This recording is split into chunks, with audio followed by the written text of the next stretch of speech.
Hello, and welcome to Binging the Force, a Star Wars watch party. We're back after a week off to watch episode 5 of Andor, The Axe Forgets, which has some pretty exciting stuff going on. Just a quick reminder, you can join us on Facebook at Binging the Force. You can catch this video later in audio form on any podcast client. Just search for Binging the Force. You can buy our merchandise at bingingtheforce.myspreadshop.com, and you can watch these videos on YouTube, and be sure to like and subscribe at Binging the Force. And tonight I'm joined by Kim and Michael. Hello. We're back again. Tonight. Shorter respite this time, just for this 1 week off. Yeah. We're old. We get tired easily. Yeah, we'll try to get back on a regular pace again here. Although I guess with the holidays coming up, I'll have to check in with you guys about what your schedule's like for the holidays. We'll talk about that after the show. So we will. Anything you want to talk about before we start the episode? Anyone? No, I did not watch it. So I was just going to comment something I was talking about right before we went live is the fact that my daughter, who's 7th grade, they're finding, like, with it being the last week of school this week, that they're getting some leeway to like watch videos or watch stuff on their laptops in class right now. And they actually were watching Star Wars. Her and a friend were watching Star Wars. They actually watched Star Wars Episode 3 yesterday and didn't get to quite finish it. So she finished Episode 3, the last bit of it tonight, and then launched right into Episode 4. So she's actually downstairs watching Episode 4 right now, which I just found interesting. That, 13-year-olds kind of, still, there's a new generation of Star Wars fans coming. Mm-hmm. Well, there's not. I mean, the only thing that dates that film really is the haircuts when you get right down to it. I think it can stand up to anything that's been done now. I think the work was just harder to do back then. I was getting annoyed by the special editionness of it, but like I've never really cared for the special edition. Yeah, every time I caught a shot that like had blatant like additional CGI elements added, it was kind of bugging me. Which kind of proves my point, doesn't it? That he got it right the first time. Yeah, doing the special edition was kind of just him picking at it. I've always. But that's the thing for her. She's never seen any other version. The special editions are the only versions that she knows.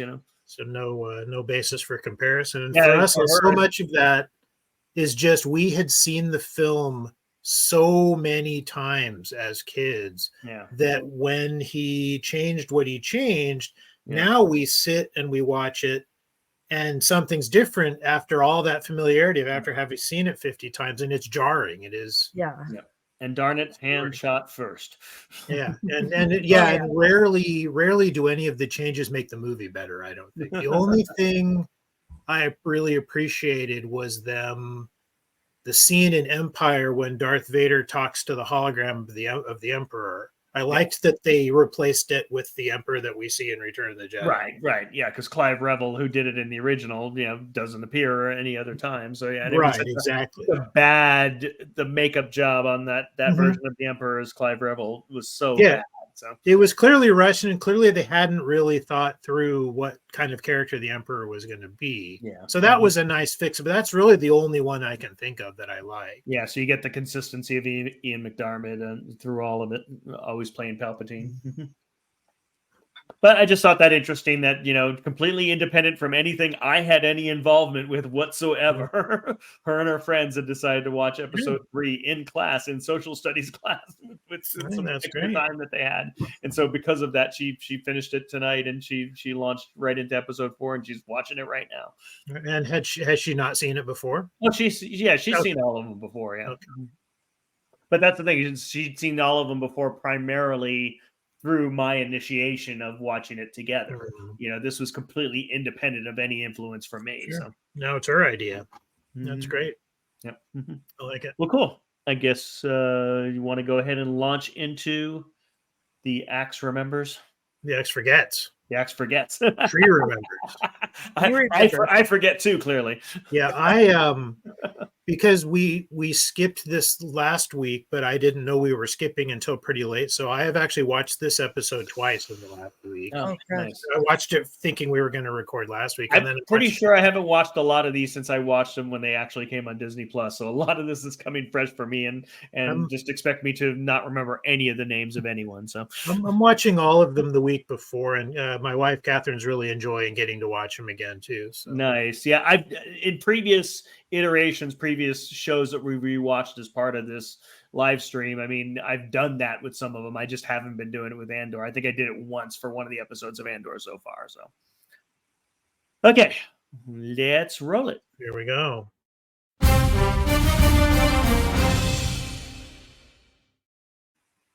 Okay, here's our recap. Our customary things that will be important to understand tonight's episode. Got quarterly payroll for an entire Payroll. sector. All the white shirts of the ISB. Oh, one thing I noticed rewatching episode 4 with her tonight is in the initial scene where we see a whole bunch of Imperial officers with Darth Vader talking, there was a white uniform, and I don't remember ever having seen a white uniform before in the Empire, until much later in Star Wars, but it was there in the very beginning. Yeah.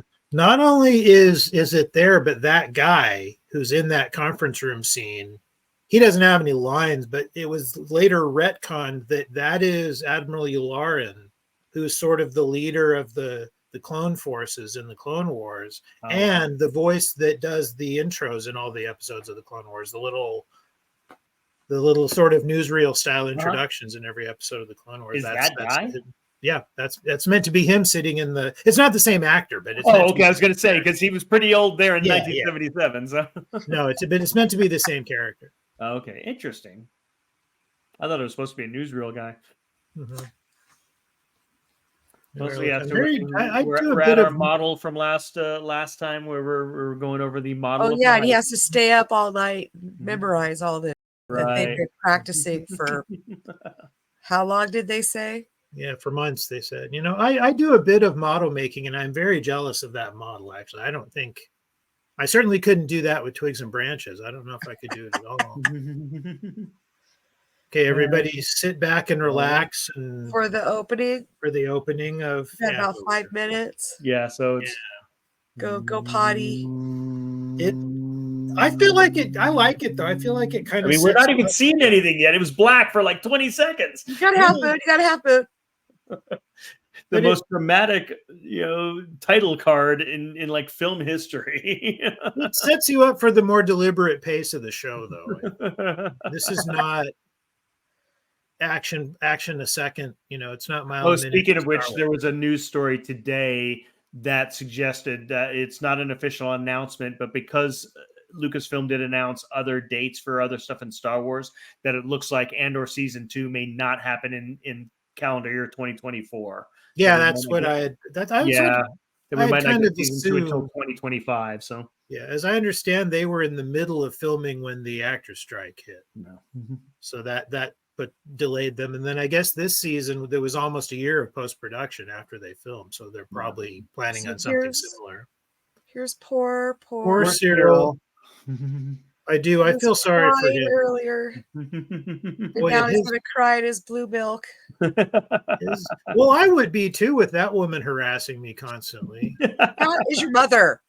I know, she is a shrew is what she is. She's awful. Well, what is everyone else in the neighborhood gonna think? Yeah, exactly. And it's interesting to see because so many of the characters in Star Wars are so competent and capable. Even the bad guys are really good at being bad guys. We don't have very many characters in Star Wars that are just kind of pathetic. Stormtroopers. Just the mess up. Just a guy who just messes up. Yeah, I know. Well, that's the thing. Stormtroopers. Yeah, we see stormtroopers misfire and stuff, but then they die. Then they get shot. Right. They get punished for it. They pay for it almost immediately, but his incompetence is like a long-term issue. Exactly. And I would argue that stormtroopers aren't really characters. They're just they're part of the scenery, really. Yeah. But this poor guy, she really berates him. Yeah. She does. She just harangues him.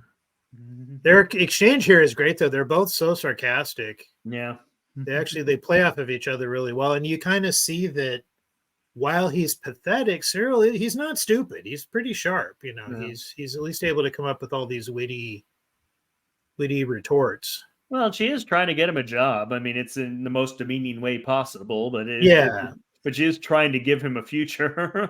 But I mean, my impression is that it's all about her. It's for her. Oh, of course, yeah. She needs him to have a future for her benefit. Right. It's all about what will the neighborhood think. Mm-hmm. What's the knitting club gonna? Right. I do like their little breakfast nook, though. I wish I had one of those in my place.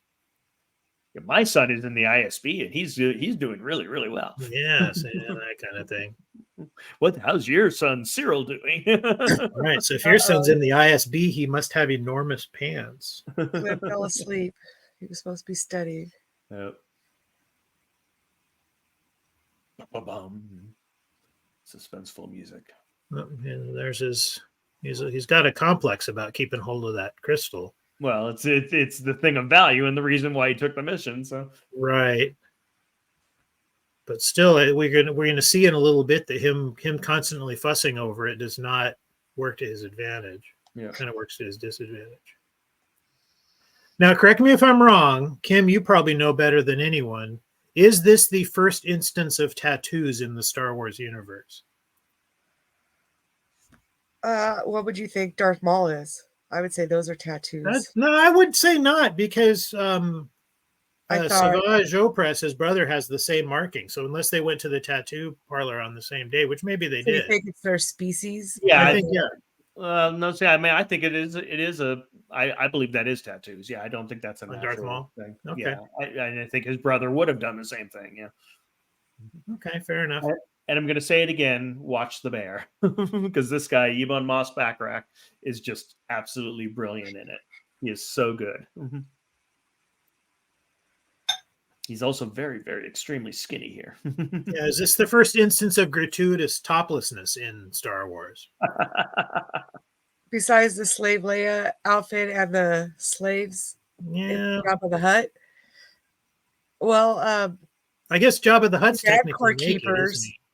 They just were, Yeah, okay, you got me. All right. So this scene breaks no new ground at all. That's what we're arriving at. Yeah, no, I'd say it's more about the tattoos at this point. So yeah. I mean, and I think what we're meant to glean and that's the thing. You called it gratuitous, but it's not gratuitous. It's actually story driven. It's there's a reason to have his shirt off. Yeah, because they have to talk about the tattoos, which I suspect they're kind of prison tattoos, is what. Yeah. Sort of Russian style, like Russian prison tattoos. Each tattoo kind of like gang, because they're also rebels and they've been in this fashion, this one, for whatever reason. Mm-hmm. But I think we're meant to infer that these are prison tattoos. Yeah.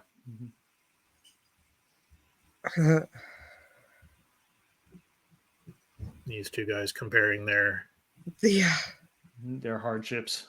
Yes. I got 4 tear tattoos. I watched an entire village of kids get slaughtered around me. Of course, we know that from previous instances that Cassian is often full of crap, so he could be lying about all. Right, he's an unreliable narrator about his own life. Yeah. If Anakin was there, he'd go, "Step aside." I took out my beer. Hold my lightsaber. Or hold my blue milk, yeah.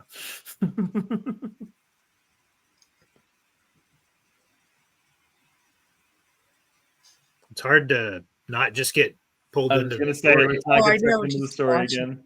As I said, I've watched this episode twice in the last week, so this would be the third time, and I'm still getting kind of. I was going to say, so you should have something to say about it.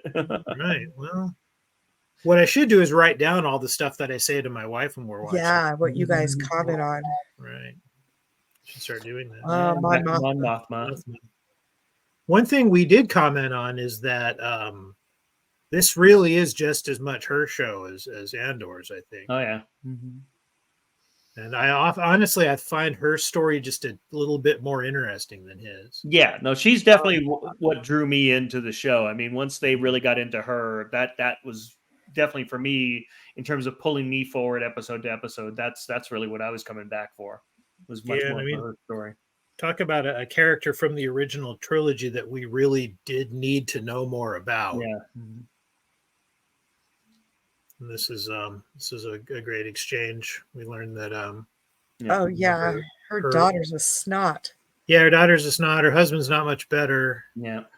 Well, and she's someone who's living a double life. I mean, she is living this really, really exciting other life that they have no idea about her, and they just think of her as the like most boring politician. Yeah, exactly. She's just a member of the Senate, and one of thousands, and like the least interesting of the thousands as far as they're concerned. But I think they would turn her in on a second if they knew anything. Yeah, but but to the daughter, at least she'd be interesting. What we're seeing here is a truth that the wealthy never want society to change. Oh, sure. Because society rarely changes to the benefit of the wealthy. Right. So of course they're perfectly happy with the status quo. And my impression is that while she hasn't gotten into rebel territory just yet, Mon Mothma is fighting the Emperor on stuff in the Senate and is arguing about policy. So she's clearly got a reputation already for being somebody who rocks the boat. Well, but I think by this point, I mean, she has. I mean, there is no real rebellion for her to be a part of, but I think she's part of the Brewing Storm. She is part of the forces that are kind of coming together. Right. The milk wasn't blue. They can't afford blue milk. No, it's Dre milk. Sort of nasty beige milk. And does that or does that not look like a Polaroid camera? Oh, it absolutely is a Polaroid camera. Oh yeah, it's a old time one. They use parts for Boba Fett's costume with that camera or one like it. Yeah. Yeah, no, that absolutely was a Polaroid camera. Yeah, that has been modified. Yep, and we get introduced to our young tech kid here. Who's also our young starry-eyed revolutionary. Yep, exactly. I mean, as we start to see him getting his education in rebellion. Right, because this kid's not wrong. I mean, everything he said makes sense. Yeah, but we know up until now, I mean, Andor particularly is a cynic. I mean, he's not a joiner. He's he's not really in this for idealism. Far from it. For himself, yeah, for sure.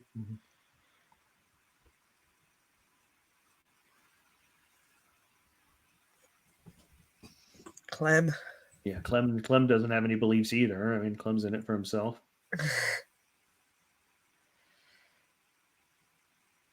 That is the character in Fallout. Clem. No, he's reading his he's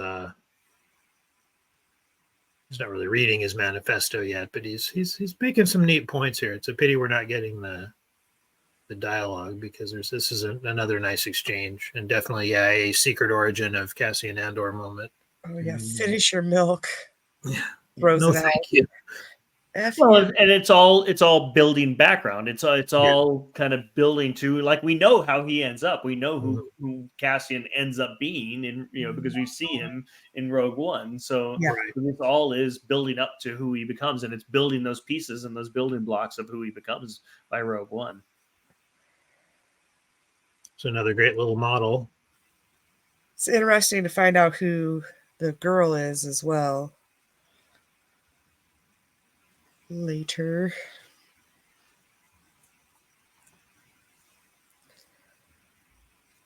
Is this a test? No, we just don't know what we're doing. Yeah, exactly. We are kind of making it up as we go along. We're like, we've got the models, we've got the plan, we've been working on this for months, but we're still, there are still variables here. No, I don't recall. You guys probably don't either, since you've watched even less recently than I have. But was Cassian, was he meant to replace somebody on this team, or was he just brought in as another member? It sounds like he just was brought in. Yeah, I think, because that's the thing, is they weren't expecting him. So I mean, it's not like someone dropped out and they knew they needed and be like, okay, this is what you're going to be doing because you're going to be filling in for this guy. But he's asking Is it on a rail? Is Yeah. it mounted? Yeah. Do you know? Yeah. It's How just, did you not figure this stuff out? You're Yeah. gonna die. We's gonna die. Yeah, they Might clearly have don't been have ugly, the but detail. we'd have figured it out. Yeah. It's like, I'll Which pilot. No, you'll do as you're told. Yeah. I'm flying. maybe they would have figured it out. Maybe they wouldn't. Yeah. Clearly, Lucy and Right. didn't think they were going to figure it out. Right. I because- mean, that's the thing. It's clearly Lucian knew they were missing a piece. They didn't feel that they necessarily were. They thought that they had it all together. But Lucian knew that they were missing a piece, and Andor is that missing piece. You know. Is this a real animal, or did they add extra horns on? You know, I was wondering that same thing. I could go either way. Generally, I would expect that it was probably a real animal that they added it to, that or a puppet. No, I think it's a real animal, but I don't know. I think so too. If those are extra horns they've added on or not. Yeah, I mean that would be the usual cheapest way to go, and the more naturalistic way to go, because I feel like a puppet or a weird creature would be really out of place in this show. Like the thing that I forget what it was called, the thing that the Mandalorian rides on in the first season, that would be really out of place in with the tone of this. It's okay for us to still be Star Warsy. What's that? It's okay for us to still be Star Warsy. Yes, it is. We're just Star Warsy in different ways.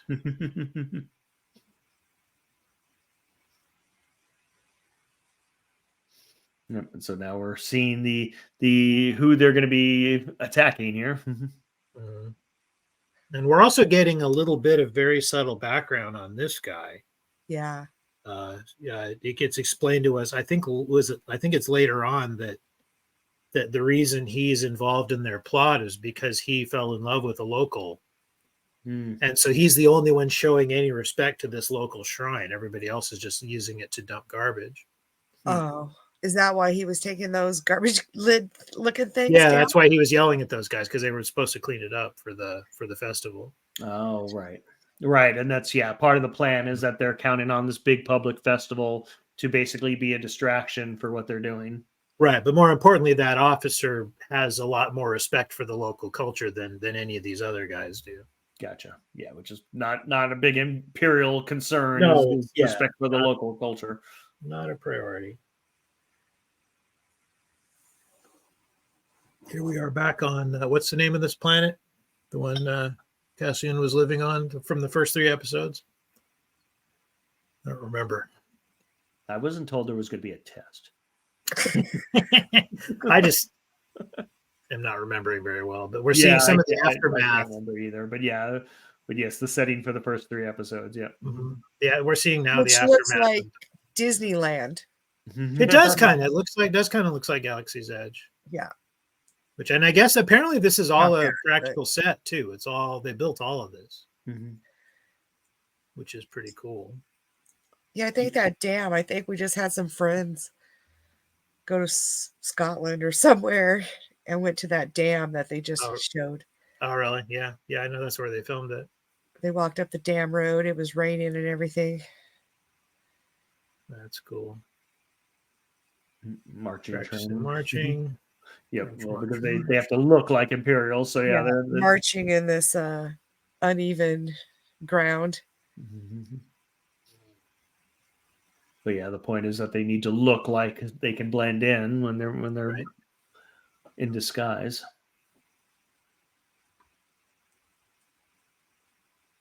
People who did not go to the Imperial Academy. No. I like how they're pointing their guns at each other. Yeah.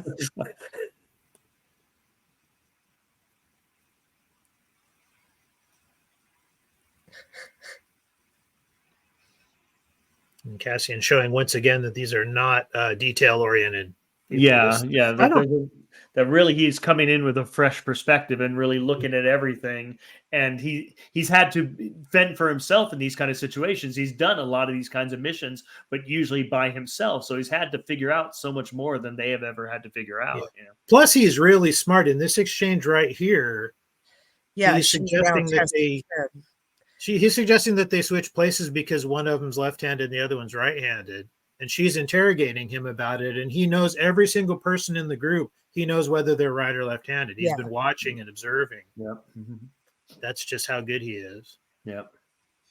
Well, then she was like, "What hand am I?" She's like, "He's doing a lot better than I'm doing." Sad that we don't get the sound, because this is one of those moments where we get reminded that this is Star Wars. Star Wars, yeah. There's nothing else that sounds like a TIE fighter. Right. And they're about to get buzzed. Yep. Yeah, I don't know why they just stopped. They should. There's nothing else that looks like a TIE fighter either. Yeah, at least like hit the ground, you know. And that pilot was just being a there, I think. Yeah.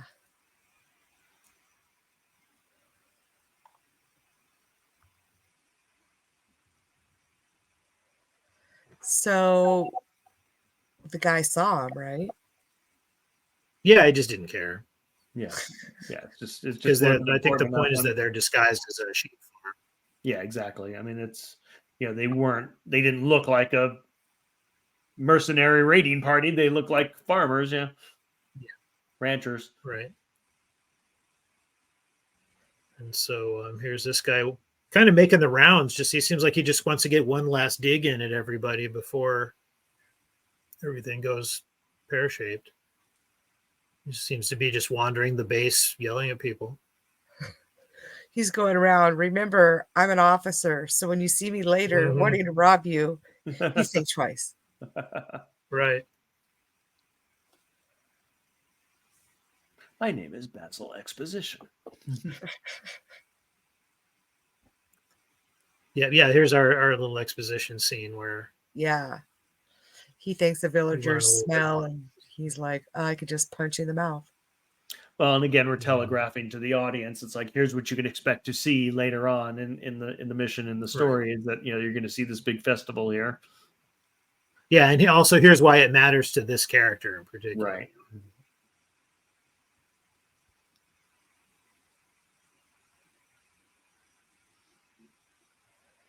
Oh, okay. They're taking out the stash. Oh, yes, our secret stash.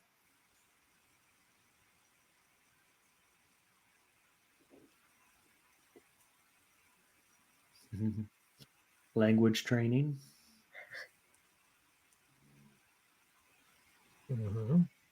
Important. Although if he's meant to be impersonating an Imperial officer, I can't imagine too many of them have bothered to learn the native language. Yeah. Yeah, I'm sure they have to trade and bargain with the locals. I don't think the Imperials bargain with anybody. I think they just no, I'm saying these guys. Yeah, these guys do. Yeah.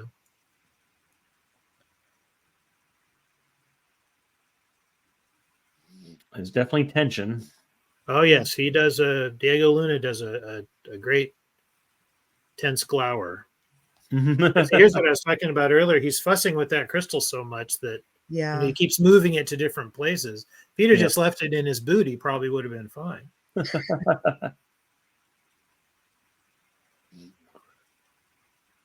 And here's these guys. Yep, back to the ISB with their enormous jawed purse. There's my favorite. Yes, we know how much you love her. She just has resting. I just ate face. She really does. I kind of like her. Actually, I think Steve was talking about her last time. I like her as a villain. Like I don't think I'd want to go out and have. Oh no, I love her as a villain. I like her. But because of her side and her character, I don't like her. But she's probably the smartest one there. Yeah. Targeting consoles from Jakku, Kessel. Yeah, so here she is figuring out what they've been doing, what Lucien's been doing. We did put in some subtle ties to remind us that we're in Star Wars here. Jakku, Kessel. I've heard of that. So, yeah, I know these. Well, and I think the Kessel mentioned in particular was a reference to the coaxium theft in Solo, because Yeah. that all that coaxium ends up with those rebels at the end of Yeah. Solo. Yeah. Although that would have been like 8 years before this in the timeline. Yeah.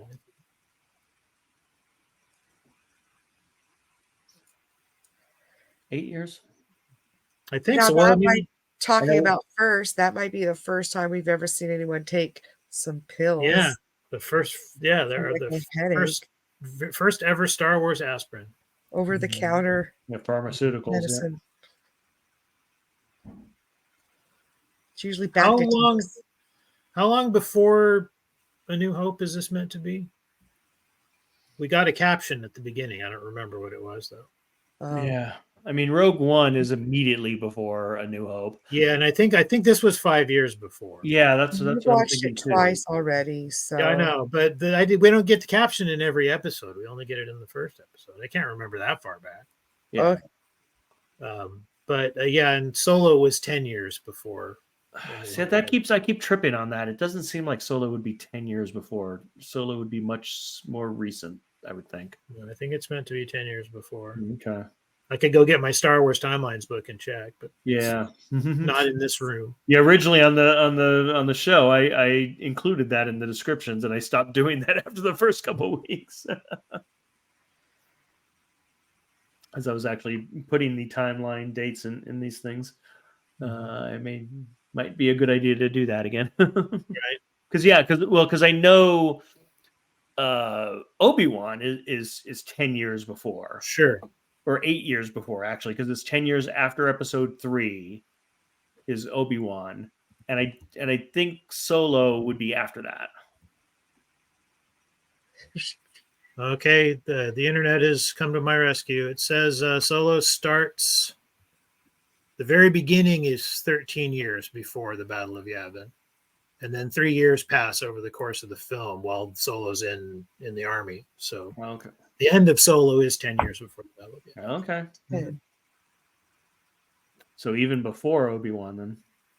Or roughly at the same time, I would think. Sure. Oh, he's getting harangued by the mother again. Yep. He pretty much spends this whole episode sitting at that table, doesn't he? or in his bedroom crying. But I do like that. Like, that's such a depressed thing to do, is just sit around eating cereal all day long. You're at your mom's. Yeah, I mean, some things are universal. Well, yeah, he's been fired and looking for his next job. So, Or his mother's looking for his next job. well, for him. yeah, that's the thing. He's not doing much about it. His mother is getting him a new job. He has an unhealthy obsession to cultivate. But so here we go with the rest of Lieutenant Gorn's backstory about falling in love with the local woman. Yeah. Yeah, that's what made him lose his taste for the Empire. Everyone has their own rebellion. Yeah, which at this point is true, because there is not a single cohesive rebellion. We know that. Making that point, though, that there's tons of people out there who have a problem with the Empire, and the thing that needs to happen is somebody needs to bring them all together. Yeah. Somebody named Mon Mothma. Mothma, yeah. Yeah, someone needs to be the unifying figure, yeah. Yeah, and that's kind of nice because that ties the two stories together a little bit, because so far the two characters haven't really had anything to do with each other except that they both know Lucian. Here he is yelling at some more of his subordinates. Yep. Put this foot down again. Can I speak blankly?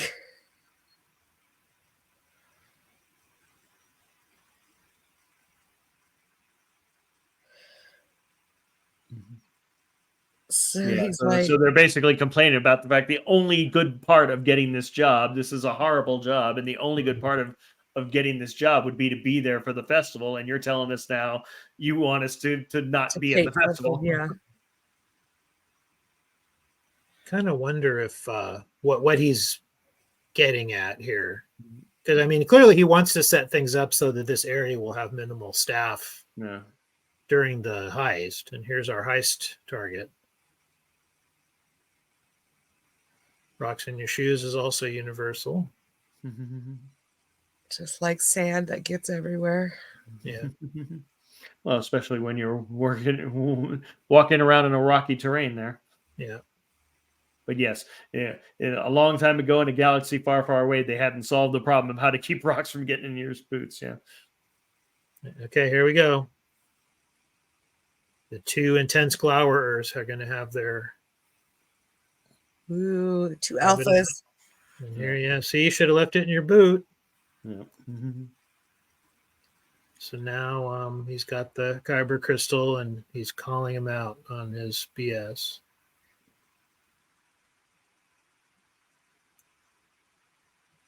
Yeah, he comes here with nothing but the clothes on his back and a stone worth 30,000 credits.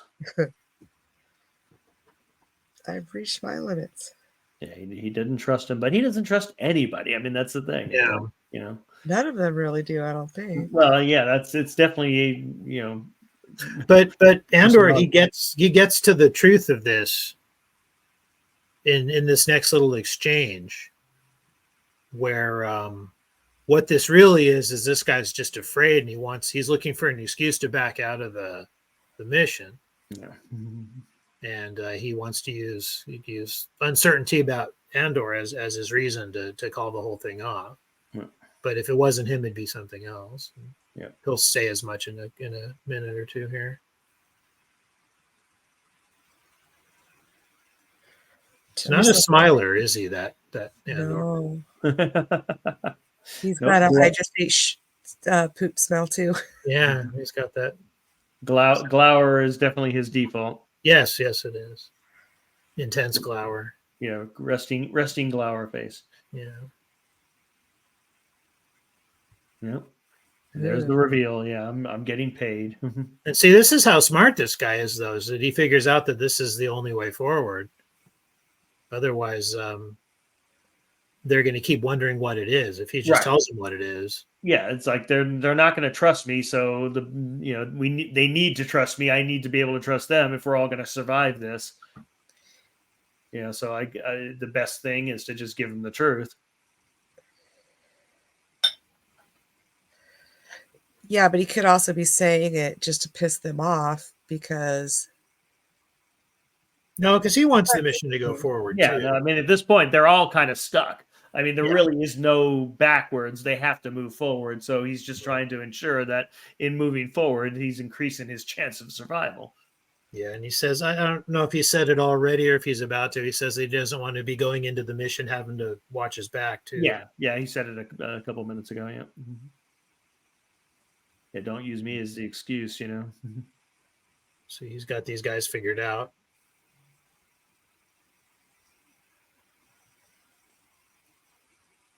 They're a very sour bunch. Oh yeah, well they all have seekers from one another too, and now they're all coming out, and no joy in the sabotage industry. Well, there's only one idealist, and that's the kid. Mm-hmm. There's only one person who's in it for the actual belief in the rebellion. Beautiful little shot of Coruscant at night there. Yeah. And another wonderful costume. Yeah, and the not so happy couple.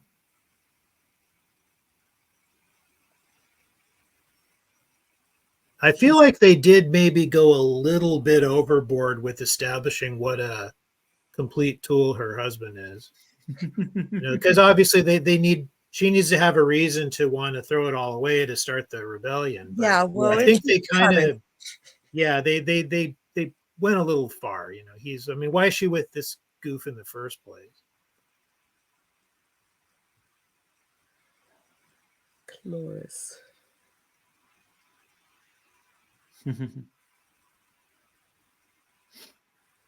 Yeah, I mean, it's probably could be a political thing for her. Might have been helpful in terms of how she got the Senate seat. Yeah, maybe. Yeah, the impression that I get is that he just sponges off of her all day long. Right.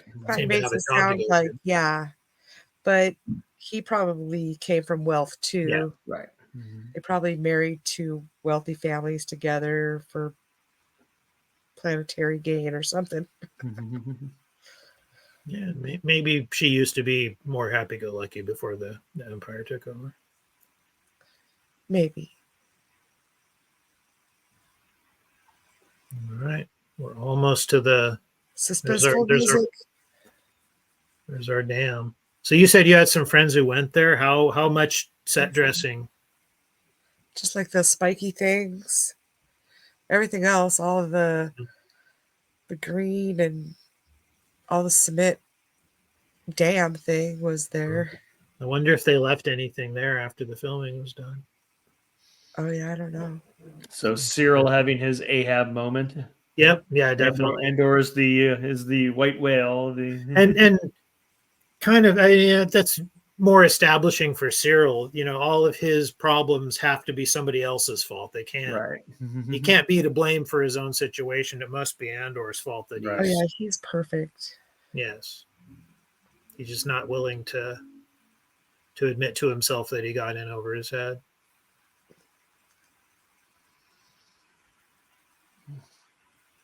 Poor Syril.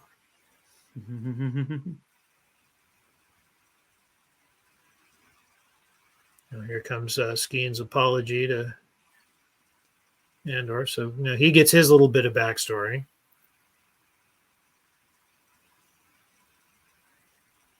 Yeah, there's a long version, but Long version. there's a long version, but they killed him. He's Long version doesn't really matter that much. Yeah, It flooded. Empire came in, took his land. He couldn't fight them.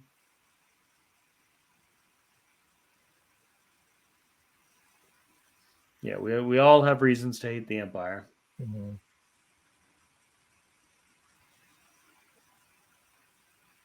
Yeah, I mean, no one's doing it out of a sense of idealism, but whatever it takes to get What them to kind work. of farm? Yeah, We don't need them to. We just need them to do it. But yeah, I mean, it continues the point that everybody has their own reason for joining the rebellion. Yeah, and so that's as close of an apology as you're gonna get. Mhm. What kind of farm? I wonder why he cared.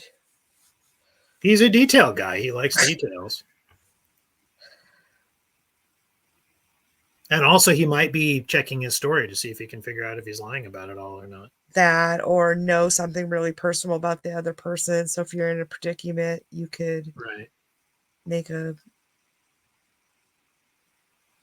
plan. He's got to be really struggling not to roll his eyes at all of these amateurs that he's saddled with here. He's like, we're gonna die. Yeah, I was just double checking. He is nominated for outstanding supporting actor in a comedy series for The Bear. So Yeah. we'll see in about a month he could be an Emmy winning actor. Winning Star Wars actor. The tattoo guy. Yeah. Skeen. Skeen. I'm trying to work harder at remembering the names of the characters. I've given up the ghost on that. Yeah, it's kind of like, they're not gonna be around very long. So you just don't. That's kind of sad.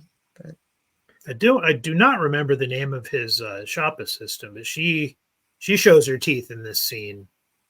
Yeah. A little bit, which is kind of fun. She's kind of sassy. She's definitely in on everything. Yeah, and not necessarily a subordinate either. Right. Well, as I know, last time there was some discussion of how much in on it is she. She's in on it. Yeah. Yeah, and here we get more proof of that because she knows about she knows about his ship, and she knows what he's up to. Yeah. And she also knows that that if it goes bad for him, she needs to just disappear. Right. Yeah, it's crazy. The Yeah, theft. and they're talking about basically setting up how bad it could go for him if this heist goes wrong. Like how much of the heist, if the heist fails, can be traced back to him. Is his life, is his facade, and ergo her life and her facade does it basically evaporate if this job goes badly. Right. And kind of upping the stakes for what does this job mean to all of our characters. Well, Right. he's saying he wants it so bad. He's doing everything in his power to make it happen. Yeah, and he's putting But everything on the line that at so least two he of the thinks people. maybe he's screwing it up or something. They're all Yeah. scared. Yeah, he Yeah. wants it too badly, so he's willing to